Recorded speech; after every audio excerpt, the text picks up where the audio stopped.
Bismillahirrahmanirrahim. Assalamualaikum warahmatullahi wabarakatuh.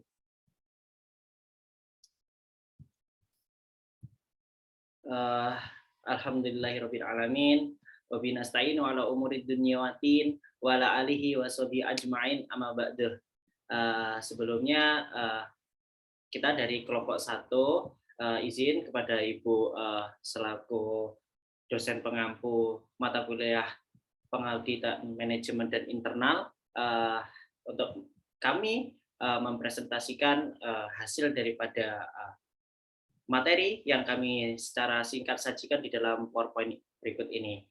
Perkenalkan terlebih dahulu, nama saya Muhammad Freddy Setiawan dan saya dibantu dengan beberapa rekan tim saya, ada Mas Alwan Fauzan Hakim, Mbak Nur Hidayat Dwi Lestari, terus ada Mbak Anissa Kurnia, dan ada Mas Fatur.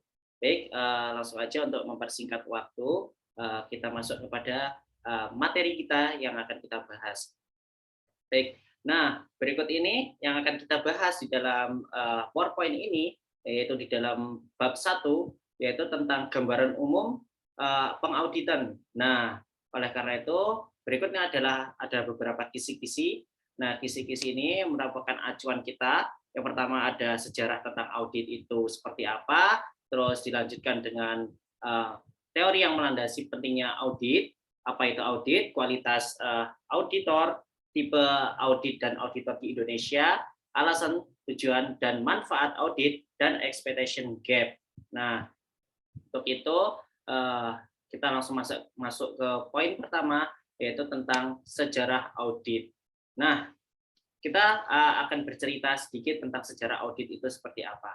Nah, audit itu telah dikenal sejak zaman Mesopotamia, Cina, Mesir, Yunani, Romawi kuno, bahkan hingga sampai dengan Arab sebelum Islam, yang selanjutnya berlanjut hingga sampai ke Indonesia. Nah, Mesopotamia ini merupakan suatu tempat di mana dia tuh berada di lembah, berada di antara lembah Sungai Eufrat dan Sungai Tigris. Nah, daerah tersebut merupakan daerah yang sangat subur sehingga pertanian dan jasa itu berkembang sangat cepat gitu. Nah, di Mesopotamia ini terdapat kota yang dijadikan sebagai pusat daripada perdagangan. Nah, kota itu bernama kota Babylon dan Nineveh. Nah, bangsa Assyria, Chaldai dan Babilonia serta Sumeria yang tinggal juga di Mesopotamia itu memiliki kebiasaan yaitu melakukan suatu pencatatan atas kegiatan perdagangan yang dilakukan tersebut. Nah, kegiatan tersebut itu mendapat dukungan dan ditetapkan oleh pemerintah setempat menjadi suatu regulasi. Nah, regulasi pemerintah itu sifatnya yaitu teokrasi serta didukung dengan adanya Code of Hammurabi yang mensyaratkan adanya catatan atas segala transaksi perdagangan. Nah, berbicara terkait teokrasi tadi, maka kita harus mendalami teokrasi itu apa sih supaya kita tuh jangan sampai gagal paham. Nah, teokrasi ini artinya pemerintah teokrasi berasal dari bahasa Yunani teokratia yang artinya Tuhan, sedangkan kratein itu artinya memerintah. Jadi teokrasi itu merupakan suatu pemerintahan oleh wakil Tuhan. Nah, teokrasi adalah sistem pemerintahan yang menunjang dan berpedoman pada prinsip ilahi. Teokrasi juga merupakan suatu bentuk identitas yang lebih absolut dari sistem agama negara, di mana pemimpin negara juga sekaligus menjadi pemimpin agama spiritual. Nah, lanjut kepada cerita selanjutnya tentang sejarah audit juga bisa kita temukan pada zaman Babilonia yang terjadi di Roma dan Spanyol. Nah, di Roma itu memiliki sistem hukum. Nah, sistem hukum itu mengatur yang namanya penarikan dan pencatatan pajak, di mana terdapat peran petugas untuk memeriksa catatan yang dilakukan oleh petugas penarik pajak. Nah, berawal dari praktik audit masa lalu, tersebutlah teori dan praktik audit kemudian berkembang hingga sampai dengan saat ini tetap masih berkembang.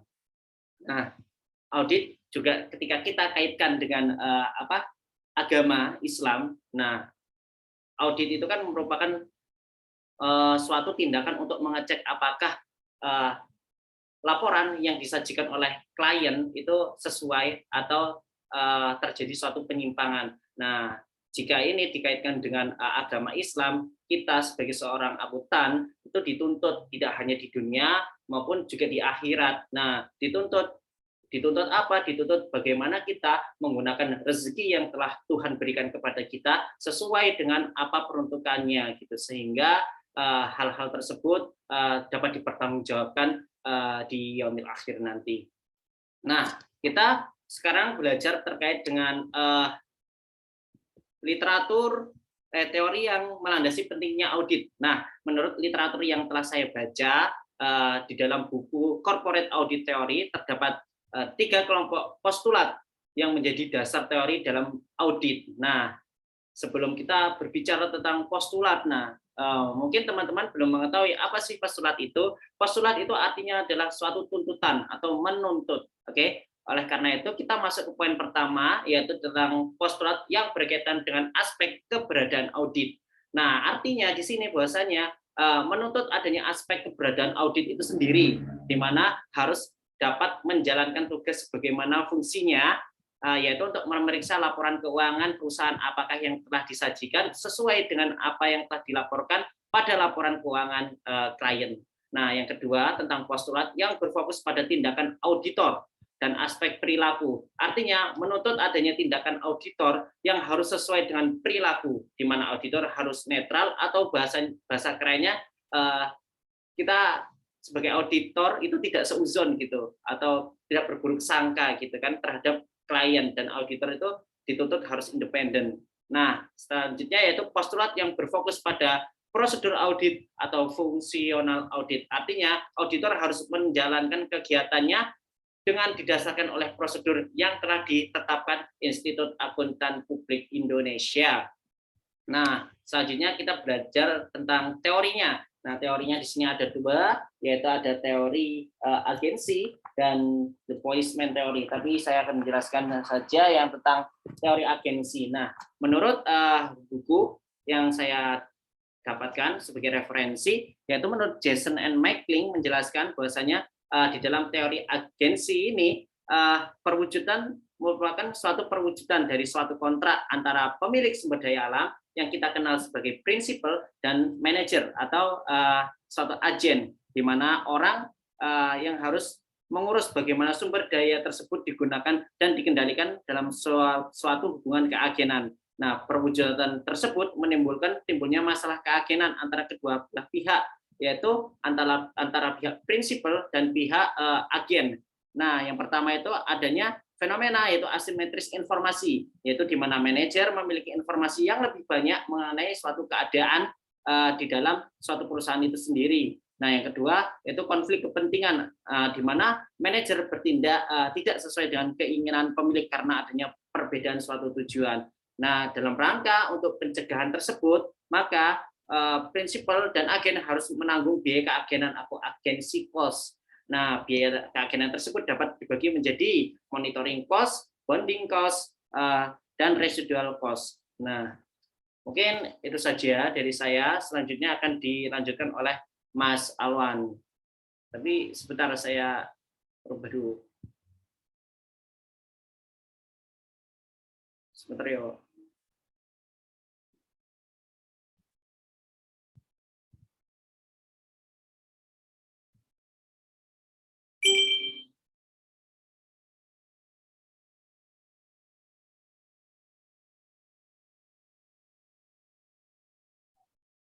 Monggo kepada Mas Alwan untuk bisa dilanjutkan. Baik, selanjutnya apa itu audit? Audit merupakan sebuah proses pengumpulan serta pemeriksaan bukti mengenai informasi guna menentukan dan membuat laporan terkait tingkat kesesuaian antara informasi dan kriteria yang ditetapkan. Laporan yang baik dan bagus adalah laporan yang telah diaudit. Audit harus dilakukan oleh orang yang kompeten dan independen serta dilakukan dengan standar audit yang ada. Next.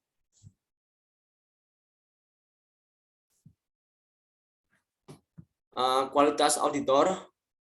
Selain kompeten dan independen, sifat lain yang harus dimiliki oleh auditor menurut kacamata penulis adalah etika. Etika merupakan norma-norma yang baik yang disepakati bersama atau perilaku secara umum yang harus dipatuhi oleh auditor. Diperlukan suatu sikap yang etis pada seorang auditor karena sekompeten apapun seorang auditor, seindependen apapun seorang auditor, namun apabila dalam melakukan audit tidak memenuhi etika yang berlaku, maka audit tidak akan mencapai tujuannya secara efektif. Selanjutnya akan dijelaskan oleh Mbak Nur.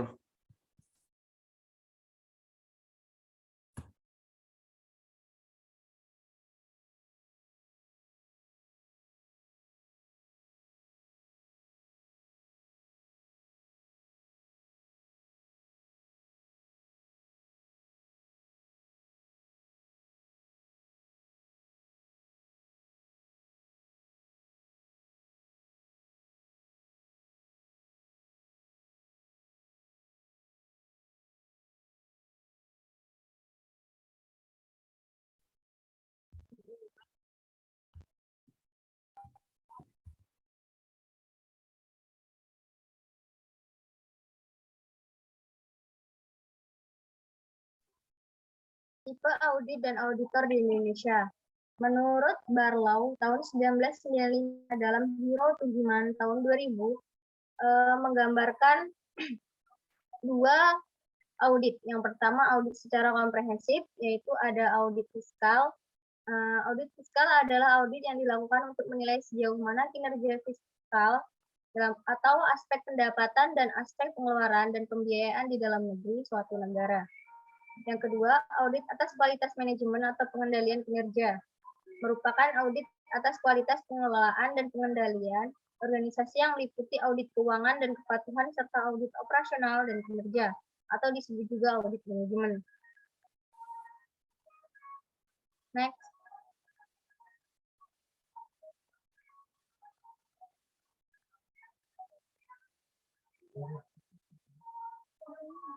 Yang kedua yaitu audit secara mikro. Audit secara mikro dibagi menjadi 4. Yang pertama audit keuangan, yaitu audit yang menunjukkan untuk menilai tingkat kesesuaian penyajian laporan keuangan berdasarkan prinsip-prinsip akuntansi berterima umum atau PABU. Yang kedua, audit kepatuhan, yaitu audit yang ditunjukkan untuk menilai sejauh mana organisasi atau perusahaan mematuhi aturan-aturan, kebijakan, atau prosedur yang berlaku dibuat oleh pemerintah, lembaga terkait. Next.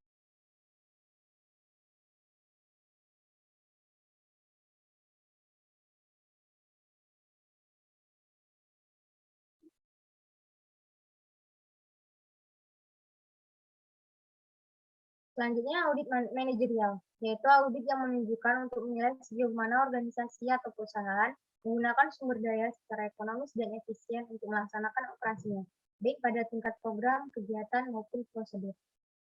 Yang terakhir, audit hasil program, yaitu audit yang ditunjukkan untuk menilai sejauh mana organisasi atau perusahaan mencapai tujuan-tujuannya secara efektif baik tingkat program, kegiatan, maupun prosedur. Next. Selanjutnya, beberapa auditor diklasifikasikan menjadi 3. Yang pertama, auditor eksternal atau auditor independen.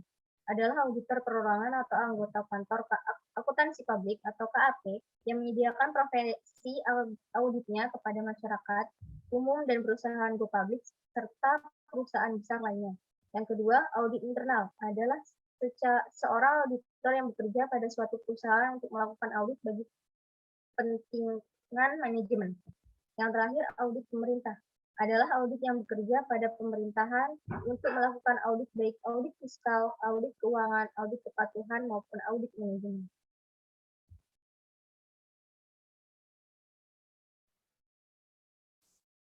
Kemudian ada alasan audit.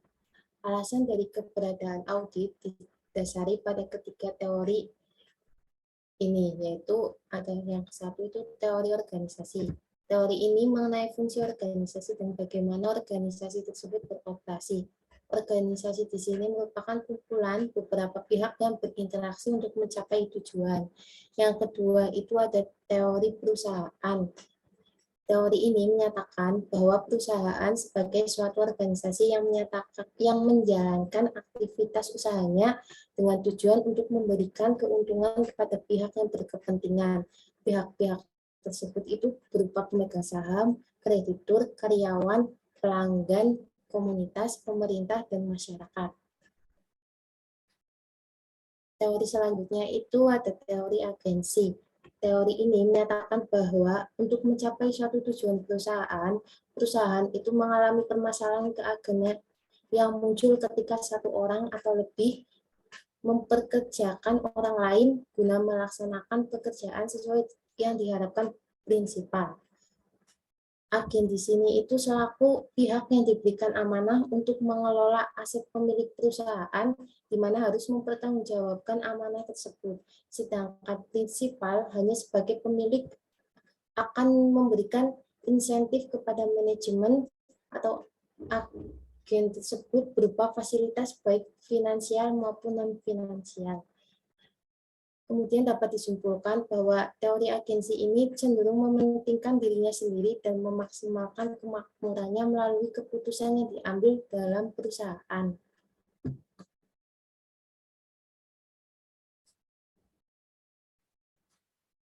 Kemudian ada tujuan audit. Tujuan audit dilihat dari segi kewajarannya, itu yang pertama itu audit keuangan.